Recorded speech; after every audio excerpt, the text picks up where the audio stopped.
Hello everyone, मैं हूं आदर्श Gopal. Start करते हैं आज का लेक्चर। आज का जो हमारा लेक्चर होने वाला है, जो हमारी सीरीज चलती आ रही थी एमवी एक्ट की सीरीज, मोटर व्हीकल एक्ट की जो सीरीज चलती आ रही थी, उसी सीरीज का हमारा सेकंड लेक्चर होने वाला है। इससे पहले मैं एक लेक्चर बना चुका हूं, ये हमारा सेकंड लेक्चर होने वाला है।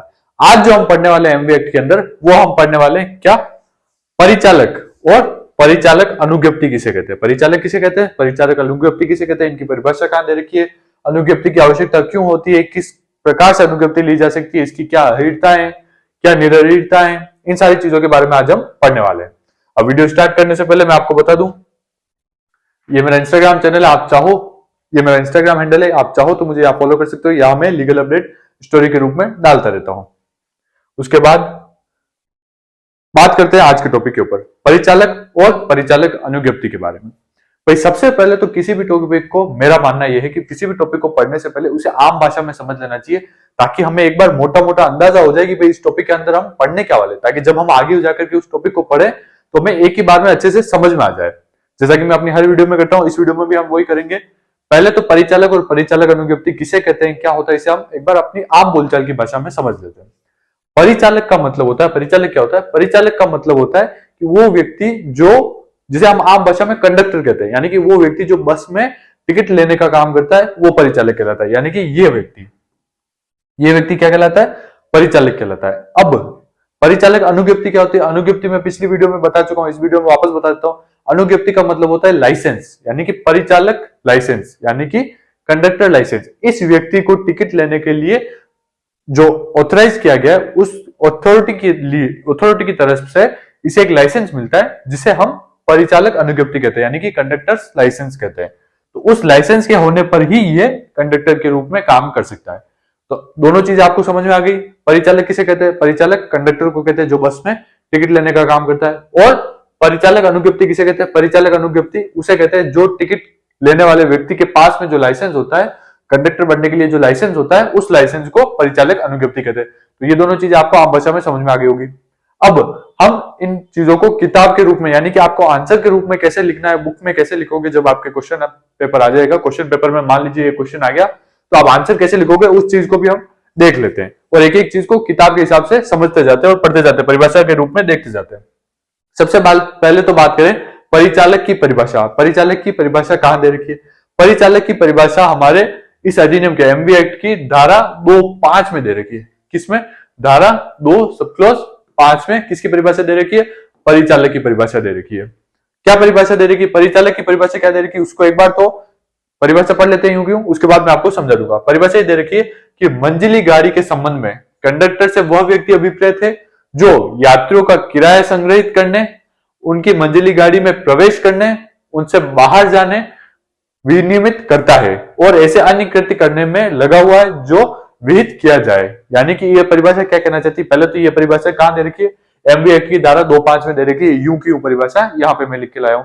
इसको पढ़ करके हो सकता है आपको समझ में आ गई हो, अगर नहीं समझ में आई तो मैं आपको समझा देता हूं। परिभाषा ये कहना चाहती है कि परिचालक की परिभाषा में, परिचालक की परिभाषा ये कहना चाहती है, परिचालक वो व्यक्ति होता है जो किसी भी गाड़ी में, किसी भी मंजिला गाड़ी में, यानी कि जो यात्रियों को इधर उधर लेके आती जाती है, उस गाड़ी में ऐसा व्यक्ति जो उन यात्रियों को गाड़ी में चढ़ाने में मदद करता है, उन यात्रियों का टिकट लेता है और टिकट लेने के बाद उनका स्टॉप आने पर उन यात्रियों को उतारने में मदद करता है, उस व्यक्ति को क्या कहा जाता है, उस व्यक्ति को परिचालक कहा जाता है। तो ये परिभाषा कुल मिलाकर के यही बात करेगी, भाई जो किराया इकट्ठा करता है, टिकट देता है और किराया लेता है, जो उनके बाहर जाने उतरने में मदद करता है, उनके चढ़ने में मदद करता है, ऐसा व्यक्ति जो है कंडक्टर कहलाता है, और उसी कंडक्टर को ही यहाँ परिचालक कहा गया है, यानी कि परिचालक ही कंडक्टर है। तो ये चीज भी आपको आई होप समझ में आ गई होगी। अब बात करें अगले पॉइंट पे, आपको ये ध्यान रखना है, सबसे पहले ये मेरा व्हाट्सएप नंबर दे रखा है मैंने, आप चाहो तो नोट्स ले सकते हो, कॉन्ट्रैक्ट के नोट्स अवेलेबल है, कॉन्ट्रैक्ट 1 के, कॉन्ट्रैक्ट 2 के, इसके भी नोट्स थोड़े टाइम में अवेलेबल हो जाएंगे। जो जैसे कोई सब्जेक्ट कंप्लीट होता है मैं उसके नोट्स अवेलेबल करा देता हूं, तो आप मुझे व्हाट्सएप करके पूछ सकते हो। अब आपको आंसर कैसे लिखना है ये चीज ध्यान रखनी है। मान लीजिए इसके ऊपर क्वेश्चन आ जाता है कि परिचालक किसे कहते हैं और परिचालक की परिभाषा बताइए, या ऐसा क्वेश्चन आ जाता है कि परिचालक और परिचालक अनुज्ञप्ति के बारे में बताइए, तो सबसे पहले तो आपको उसे नॉर्मल लैंग्वेज में समझाना है कि परिचालक और परिचालक अनुज्ञप्ति किसे कहते हैं, जैसा मैंने आपको समझाया। उसके बाद एक एक टॉपिक स्टार्ट करते हैं। जो मैं यहाँ हेडिंग लिख रहा हूँ वो आपको एग्जाम में भी हेडिंग डाल करके आंसर को लिखते जाना है। पहली हेडिंग डालनी है परिचालक की परिभाषा के बारे में, फिर आपको बताना है कि अधिनियम में परिचालक की परिभाषा कहां दे रखी है, धारा 2(5) में दे रखी है, क्या परिभाषा दे रखी है याद करके लिख देनी है। ज्यादा नहीं, 2-3 इंपॉर्टेंट टॉपिक ही है इसमें, किसमें एमवी एक्ट में 2 या 3 इंपॉर्टेंट टॉपिक है, उन्हीं टॉपिक को पढ़ेंगे तो उनकी उनकी परिभाषा आप याद कर लो तो ज्यादा अच्छा है, क्योंकि एमवी एक्ट का कोई अलग से पेपर नहीं होता, किसी न किसी पेपर के साथ जुड़ करके एमवी एक्ट आता है, या तो टोट के साथ जुड़ के आएगा, कॉन्ट्रैक्ट के साथ जुड़ के आएगा, किसी भी सब्जेक्ट के साथ जुड़ के आएगा, या छोटे छोटे जो भी एक्ट है उन सबको मिला करके एक अलग पेपर बना देंगे। तो इस तरह से इससे ज्यादा क्वेश्चन नहीं आते, 2 या 3 इंपॉर्टेंट क्वेश्चन बनते जो ही हर साल रिपीट होते, तो वो सब मैं आपको समझा दूंगा। तो पहला तो ये पहला पॉइंट तो डालना है कि आम भाषा में उसको समझाना, दूसरा पॉइंट डालना है कि परिचालक की परिभाषा में बता देना कि भाई धारा 2(5) में परिभाषा दे रखी, क्या परिभाषा दे रखी है वो लिख देनी है। उसके बाद आगे चलना है, आगे क्या लिखना है, आगे लिखना है परिचालक अनुज्ञप्ति किसे कहते हैं, फिर अनुज्ञप्ति के बारे में समझाना एग्जाम में भी। अब अपन भी समझ लेते हैं परिचालक अनुज्ञप्ति क्या कहते हैं। परिचालक अनुज्ञप्ति की परिभाषा कहां दे रखी है, मोटर वाहन अधिनियम 1988 की धारा 2(6) में किसकी परिभाषा दे रखी है, परिचालक अनुज्ञप्ति के बारे में बता रखा है। ध्यान रहे 2(5) में क्या दे रखा था, 2(5) में क्या दे रखा था, 2(5) में दे रखा था परिचालक के बारे में, और परिचालक अनुज्ञप्ति के बारे में पूछा जाए तो कहां दे रखा है, 2(6) में दे रखा है। आपको ये चीजें ध्यान रखनी है, या कंफ्यूज नहीं होना। अगर याद नहीं आता है एग्जाम में तो सिर्फ आपको धारा 2 लिखनी है, ये वाला गलत नहीं लिखना है। सही लिखोगे तो नंबर मिलेंगे, गलत लिखोगे तो नंबर कटेंगे। लेकिन मान लीजिए आपने ये वाला पार्ट लिखा ही नहीं, सिर्फ ऐसा लिख दिया कि धारा 2 में परिचालक की परिभाषा है और धारा 2 में ही परिचालक अनुज्ञप्ति की परिभाषा है, तो इसमें आपके नंबर कटेंगे नहीं। हो सकता है आपको नंबर कम मिले पर नंबर कटेंगे नहीं। लेकिन अगर आपने यहाँ गलत लिख दिया कि 2 साथ में दे रखी है, तो आपके नंबर जो मिल रहे थे वो भी आपके कट जाएंगे। तो आपको ध्यान रखना है, अगर नहीं ध्यान है तो सिर्फ धारा 2 लिखनी है, अगर याद रह जाता है तो पूरा लिखना है।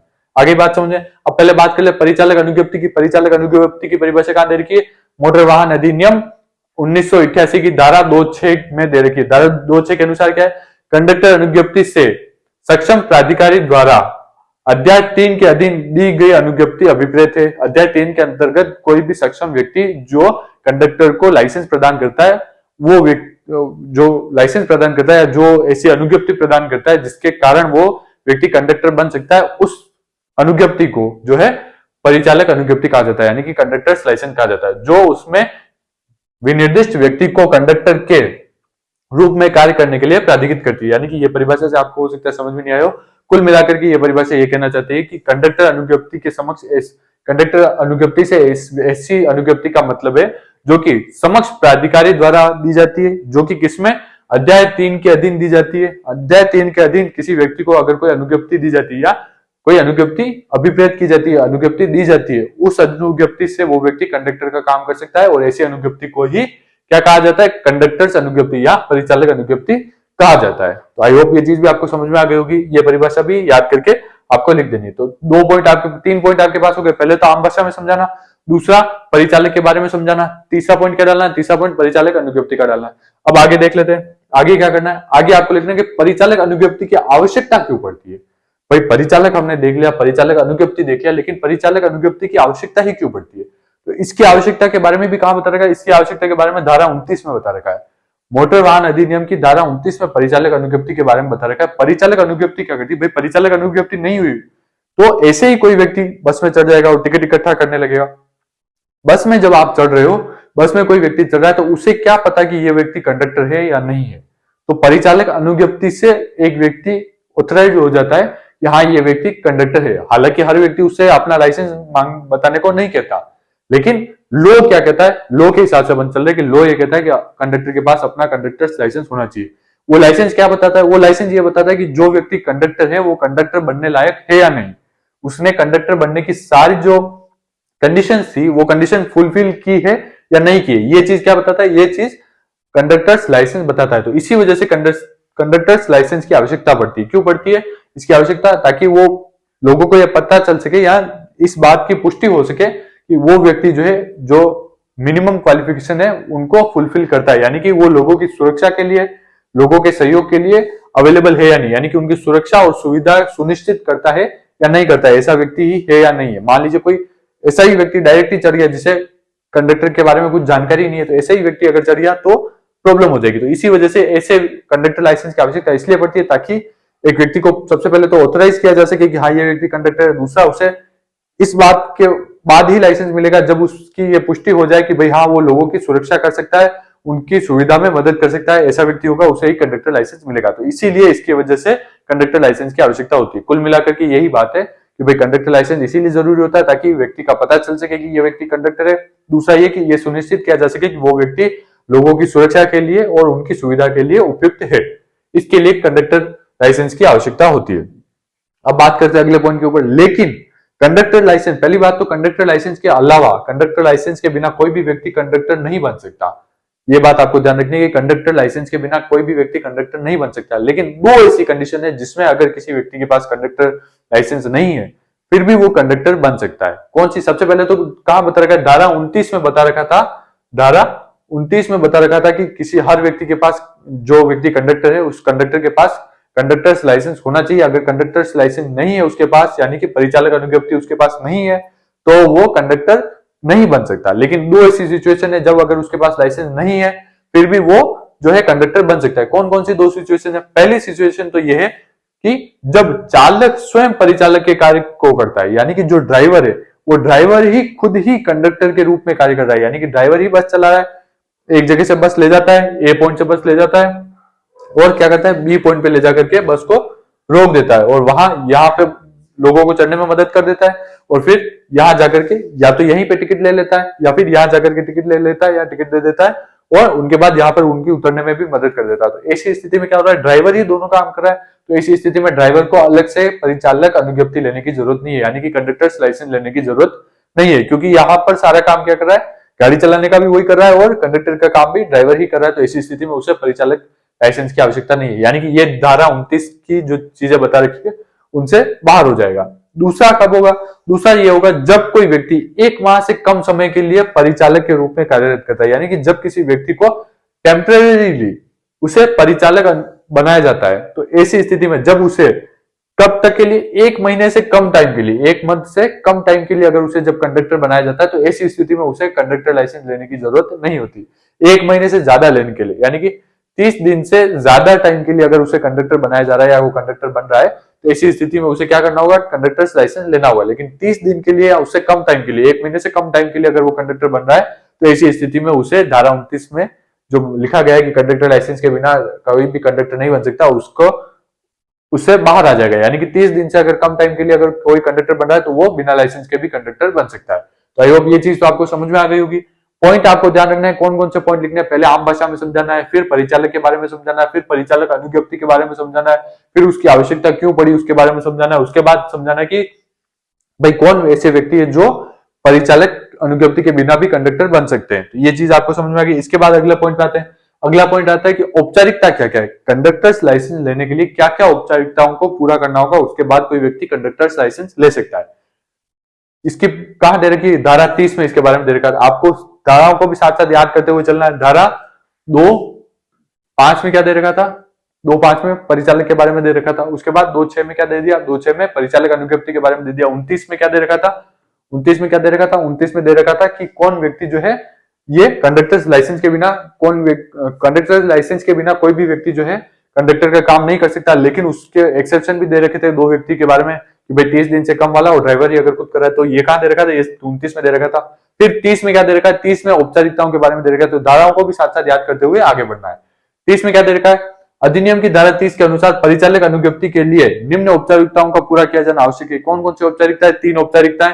पहला तो है कि सक्षम प्राधिकारी के समक्ष आवेदन किया जाना चाहिए, यानी कि कोई भी व्यक्ति जो कंडक्टर्स लाइसेंस देने के लिए बैठा है उस व्यक्ति के समक्ष एक एप्लीकेशन आपको पेश करनी होगी, एक एप्लीकेशन आपको देनी होगी। तो पहली कंडीशन तो ये होगी। दूसरी क्या है, दूसरी ये है कि आवेदन पत्र के साथ साथ रजिस्ट्रीकृत चिकित्सा व्यवसायी का चिकित्सकीय प्रमाण पत्र देना होगा, यानी कि ऐसे डॉक्टर के द्वारा दिया गया मेडिकल सर्टिफिकेट उसे पेश करना होगा, उसे उस एप्लीकेशन के साथ देना होगा। जो डॉक्टर खुद रजिस्टर्ड हो गवर्नमेंट के साथ जो डॉक्टर रजिस्टर्ड हो, किसी प्राइवेट डॉक्टर से नहीं दे सकते, जो गवर्नमेंट के साथ रजिस्टर्ड हो ऐसे डॉक्टर से आपको मेडिकल सर्टिफिकेट लेना होगा आपके फिट होने का। और वो सर्टिफिकेट भी आपको इस प्राधिकार, मतलब जो एप्लीकेशन आप लगा रहे हो समक्ष आवेदन कर रहे हो किसी प्राधिकारी के समक्ष, उस एप्लीकेशन के साथ आपको ये मेडिकल सर्टिफिकेट भी लगाना होगा। तो दूसरी कंडीशन तो ये होगी मेडिकल सर्टिफिकेट वाली। तीसरी कंडीशन क्या है, तीसरी कंडीशन ये है कि आवेदक की 2 फोटो प्रतियां पेश की जानी, यानी कि उसके खुद के 2 फोटो भी उसे साथ में लगाने होंगे। तो ये तीनों चीजें कंप्लीट कर करके वो किसी भी लाइसेंस के लिए अप्लाई कर सकता है, कोई भी व्यक्ति अप्लाई कर सकता है। तो ये चीज तो होगी औपचारिकताओं के बारे में। अब औपचारिकताओं के बाद हम पढ़ लेते निरअहिरताएं यानी कि कौन व्यक्ति जो ऐसा है जो लाइसेंस लेने के लिए एलिजिबल नहीं माना जाएगा। ये कहां दे रखा है, ये धारा 31 में दे रखा है। आपको धारा याद करते हुए चलनी, 29 में क्या था, 30 में क्या था, 31 में क्या था, 2(5) में क्या था और 2(6) में क्या था। सारी चीजें आपको याद करते हुए चलना है। धारा 31 में क्या दे रखा है, धारा 31 में निरअहिरताएं के बारे में बता रखा है। कौन कौन से व्यक्ति ऐसे हैं जो ड्राइविंग लाइसेंस लेने के लिए एलिजिबल नहीं है। सबसे पहले तो आयु की अगर बात करें तो जिस व्यक्ति की आयु 18 साल से कम है, ऐसा व्यक्ति जो है ड्राइविंग लाइसेंस के लिए भी प्लस इसमें किसमें, परिचालक अनुज्ञप्ति के लिए यानी कि कंडक्टर्स लाइसेंस के लिए भी एलिजिबल नहीं हुआ, यानी कि कंडक्टर्स लाइसेंस के लिए भी अप्लाई नहीं कर पाएगा जो व्यक्ति 18 साल से कम आयु का व्यक्ति है।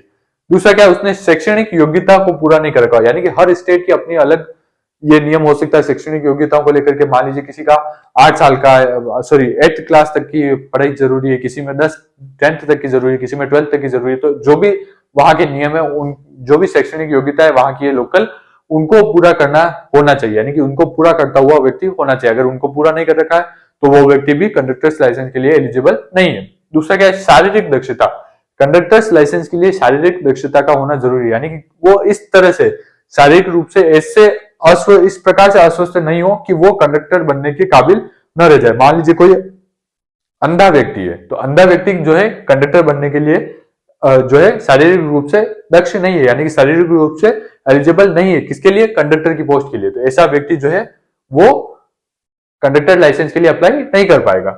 और लास्ट में क्या है कि पूर्व में अनुज्ञप्ति रद्द नहीं की गई हो, यानी कि ऐसा कोई व्यक्ति है जिसने पहले अप्लाई किया था और उसकी अनुज्ञप्ति जो है किसी कारणवश उन्होंने रद्द कर दी थी। तो जब रद्द कर दी पूर्व में ही, उसके बाद अगर वो वापस अप्लाई कर रहा है तो वापस अप्लाई करते टाइम भी उसकी अनुज्ञप्ति रद्द की जा सकती है। क्यों? क्योंकि उसकी पहले किसी कारण से अनुज्ञप्ति को जो है रद्द कर दिया गया था, तो वो वापस अप्लाई नहीं कर सकता। अब आ जाते हैं अगले टॉपिक के ऊपर। अगला पॉइंट क्या है, इसके अलावा भी 2 चीजें और है। ये चीज है कि अनुज्ञापन प्राधिकारी द्वारा निरअहिरताएं अलग से होंगी, यानी कि ये निरअहिरताएं तो है कि भाई 18 साल से छोटा है, शारीरिक रूप से दक्ष नहीं है, पूर्व में रद्द कर दिया गया है और शैक्षणिक योग्यता नहीं रखता। इनके अलावा भी ऐसी निरअहिरताएं 2 और है। कौन कौन सी, एक तो अनुज्ञापन प्राधिकारी द्वारा निरअहिरता, यानी कि जो लाइसेंस दे रहा है वही व्यक्ति उस लाइसेंस को जो है निरस्त करवा देता है या ऐसा कुछ कर देता है, तो ऐसी स्थिति में भी वो वापस अप्लाई नहीं कर पाएगा। दूसरा, न्यायालय द्वारा अगर कोई निरअहिरताएं बता दी गई है, यानी कि न्यायालय ने अगर किसी को निरअहिरता बता रखी है तो उसके अलावा भी वो वापस जाके अप्लाई नहीं कर पाएगा। तो यानी कि ये 2 चीजें और अलग से आपको ध्यान रखनी है। इसके बाद अनुज्ञप्ति की वापसी। कब अनुज्ञप्ति को, किस लाइसेंस को वापस कब लिया जा सकता है, किसी भी कंडक्टर के लाइसेंस को वापस कब लिया जा सकता है। हमने जो ड्राइविंग लाइसेंस के बारे में पढ़ा था तभी मैंने आपको ये चीज बताई थी कि भाई जब कोई रेश ड्राइविंग कर रहा होगा यानी जिससे किसी अन्य व्यक्ति को हानि पहुंच सकती है, ऐसी ड्राइविंग कर रहा होगा, तो तब उसको वापस लिया जा सकता है, उसे कुछ टाइम के लिए रद्द किया जा सकता है। ये चीज मैंने पिछली वीडियो में बताई थी, आपने नहीं देखी तो जाकर के देख सकते हो। तो अब बात करें अनुज्ञप्ति की वापसी। किसमें अनुज्ञप्ति की वापसी, इसमें परिचालक अनुज्ञप्ति की बात कर रहा हूँ, ड्राइविंग लाइसेंस की बात नहीं कर रहा हूँ, परिचालक अनुज्ञप्ति की। तो परिचालक अनुज्ञप्ति की वापसी के बारे में कहां बता रखा है, धारा 32 में बता रखा है। धारा आपको याद रखनी है। 2(5) में क्या था, 2(5) में परिचालक के बारे में था। 2(6) में क्या था, 2(6) में किसका, परिचालक अनुज्ञप्ति के बारे में था। 29 में क्या था, 30 में क्या था और 31 में क्या था, और अब 32 में क्या है, 32 में अनुज्ञप्ति की वापसी के बारे में बता रखा है। यानी कि यदि ऐसा कोई भी परिचालक को कोई ऐसी बीमारी हो जाए या ऐसी विकलांगता हो जाए जिसके कारण परमानेंट बीमारी या परमानेंट विकलांगता हो जाए जिसके कारण वो परिचालक बनने के लिए शारीरिक रूप से दक्ष नहीं रह जाता है, तो ऐसी स्थिति में उस व्यक्ति का जो लाइसेंस है वो वापस ले लिया जा सकता है। यानी कि मान लीजिए ऐसा कोई व्यक्ति है जो कंडक्टर बन गया है, उसके पास कंडक्टर लाइसेंस भी है, लेकिन किसी एक्सीडेंट की वजह से उसकी आंखें चली गई, वो अंधा हो गया, तो ऐसी स्थिति में क्या होगा, ऐसी स्थिति में वो शारीरिक रूप से दक्ष नहीं रहा कंडक्टर बनने के लिए, तो ऐसी स्थिति में उसका जो कंडक्टर्स लाइसेंस है वो वापस लिया जा सकता है, यानी कि उसकी अनुज्ञप्ति को वापस लिया जा सकता है। आई होप आपको आज का पूरा टॉपिक ये समझ में आ गया होगा। कोई डाउट रह गया हो तो मुझे कमेंट करके बता देना। ये मेरे व्हाट्सएप नंबर है, आप चाहो तो मुझे यहाँ व्हाट्सएप करके नोट्स भी ले सकते हो। कॉन्ट्रैक्ट के नोट्स मैंने काफी पहले अवेलेबल करा दिए थे, कॉन्ट्रैक्ट 1 के, कॉन्ट्रैक्ट 2 के और एमबीए एक्ट के। जैसे ही ये कंप्लीट होगा हमारा सब्जेक्ट, 2-3 वीडियो और इसकी बच रही है, जैसे कंप्लीट होगा उसके बाद मैं इसके नोट्स भी अवेलेबल करा दूंगा। आई होप आपको सारी चीजें समझ में आई हो। नेक्स्ट किस टॉपिक पे आप अपना वीडियो चाहते हैं वो भी मुझे कमेंट करके बताएं। Thank you so much.